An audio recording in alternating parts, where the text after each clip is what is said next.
নমস্কার, আমি অনুষ্কা। আর আজকে আমি চলে এসেছি একটা নতুন ব্লগ নিয়ে।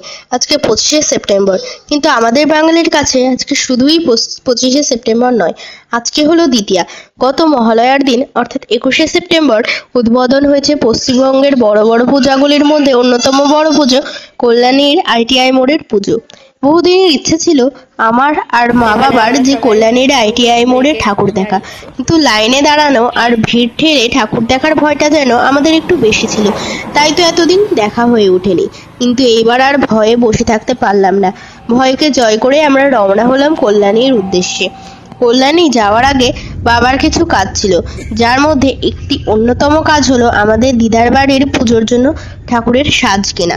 বাবা যেখানে সাজ কিনতে যায় সেই জায়গাটাই ছিল কৃষ্ণনগর রাজবাড়ির হয়তো কোনো একটি অংশ বিশেষ।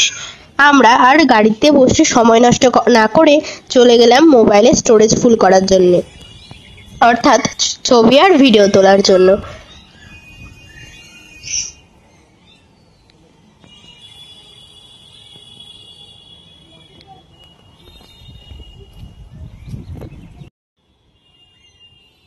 সেখানে ছবি আর ভিডিও তোলার পর বাবা যখন চলে আসে, আমরা গিয়েছিলাম একটু বাজার কলকাতাতে। আসলে আবার আমার মা বাবার জামাটা যে ব্যাগে পড়েছিল সেটা নিয়ে যেতে ভুলে যায়, তাই আমরা বাজার কলকাতাতে কিছু বাজার করে চলে যাই মাদার্স হাটে।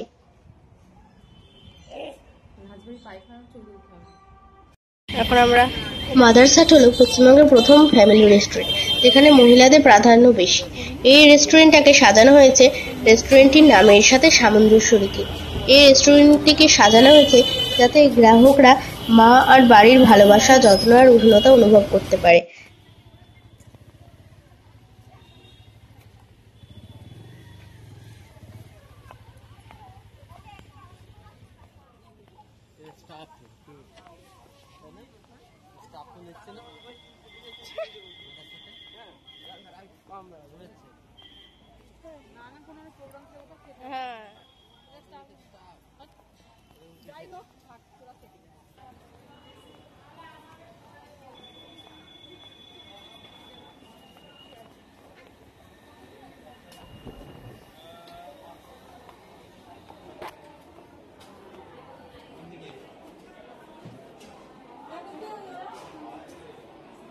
অপরদিকে রেস্টুরেন্টটিতে মডার্ন টেকনোলজি এবং মডার্ন ভাস্কর্যেরও ছোঁয়া পাওয়া গেছে।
মাঝখানে আবার মাদার্স হাটে কারেন্ট চলে গেছিল।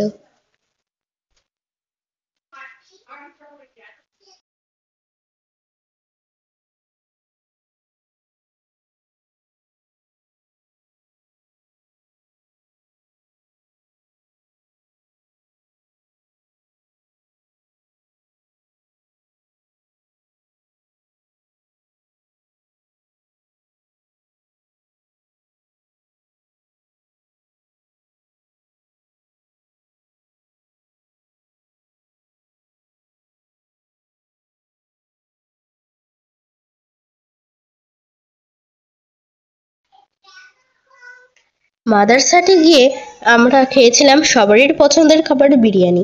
আমরা কোথাও ঘুরতে গেলেই বিরিয়ানি খেতেই বেশি ভালোবাসি। আমরা 2 প্লেট ডাবল বিরিয়ানি এবং 1 প্লেট সিঙ্গেল বিরিয়ানি নিয়েছিলাম, যেটা আমাদের 5 জনের জন্য ছিল যথেষ্ট।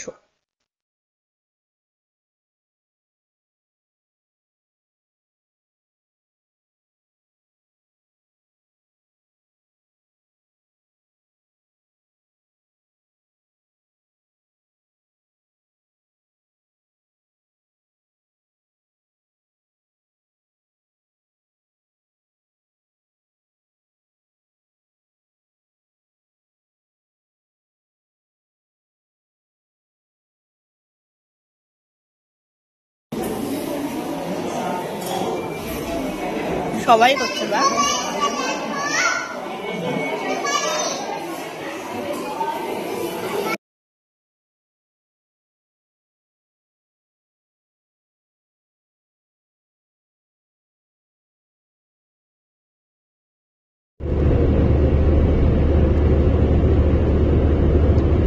তারপর আমরা মাদারসাট থেকে বেরিয়েছিলাম 4:15-র সময় বিকেলবেলায় কল্যাণীর উদ্দেশ্যে। কল্যাণে যেতে আমাদের সময় লেগেছিল 1 ঘন্টা 15 মিনিট মতো। আমরা 5:30টার সময় কল্যাণীতে পৌঁছিয়ে গেলেও গাড়ি ঠিক জায়গায় পার্ক করে ITI মোড়ের পুজো মণ্ডপে পৌঁছতে পৌঁছতে আমাদের বেজে গিয়েছিল 6টা। না, আমাদের 6টা বাজেনি, ঘড়িতে 6টা বেজে গিয়েছিল।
আর সকল ব্যবসায়ীবৃন্দ ও সকল অধিবাসীবৃন্দদের আমাদের পৌঁছানোর কিছুক্ষণ আগেই বোধহয় বৃষ্টি হয়েছিল, তার জন্য সেই দিনকে ভিড়টা অপেক্ষাকৃত কম ছিল।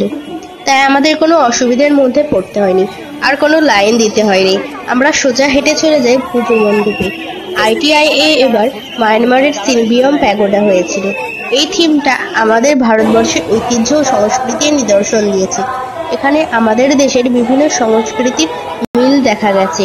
এই মণ্ডপটিতে যে খুঁটিনাটি ভাস্কর্য মায়ানমারের সিলভিয়াম প্যাগোডার সৌন্দর্যকে ফুটিয়ে তুলেছে। আর এই প্যান্ডেলটি তৈরি হয়েছে 22,000 বাঁশ দিয়ে, এবং এই মণ্ডপের ভিতরে সবকটি প্রতিমাদের গায়ে ছিল আসল সোনার গহনা।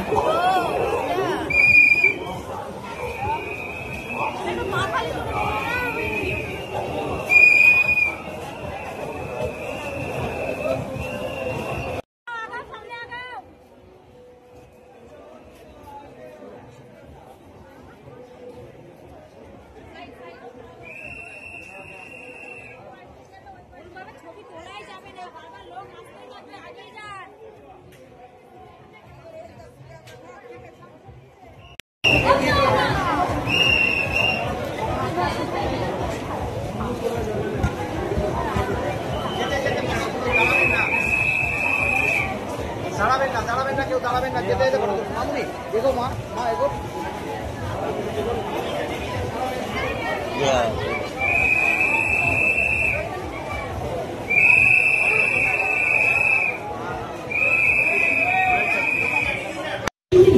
ITI মোড়ের মণ্ডপ থেকে বেরিয়ে আমরা একটু হেঁটে টুকটুকি ধরে চলে গিয়েছিলাম মণিমালায়ের ঠাকুর দেখতে, কিন্তু মণিমালার প্যান্ডেল কমপ্লিট হয়েছিল না বলে আমরা চলে গেছিলাম রথতলার ঠাকুর দেখতে। রথতলাতে হয়েছিল আমেরিকার নিউ জার্সির স্বামীনারায়ণ মন্দির। এই মণ্ডপের কারুকার্য ছিল মনোমুগ্ধকর। এত সুন্দর কাজ যেন ইচ্ছা করছে ঘন্টার পর ঘন্টা তাকিয়েই থাকে। এই ভালোবাসা প্রতিটি মানুষের হৃদয় উৎসবের পবিত্রতার ছোঁয়ায় প্রতিটি মুহূর্ত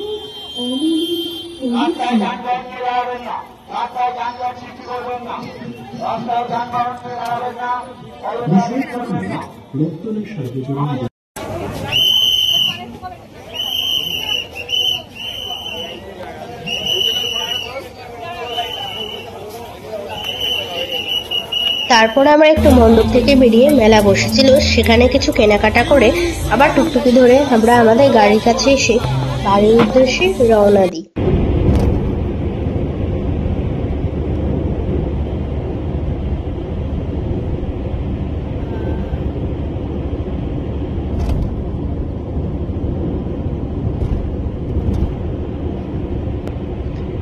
আজকের জন্য এইটুকুনি। এখানে সমাপ্ত করছি আমাদের আজকের ব্লগ।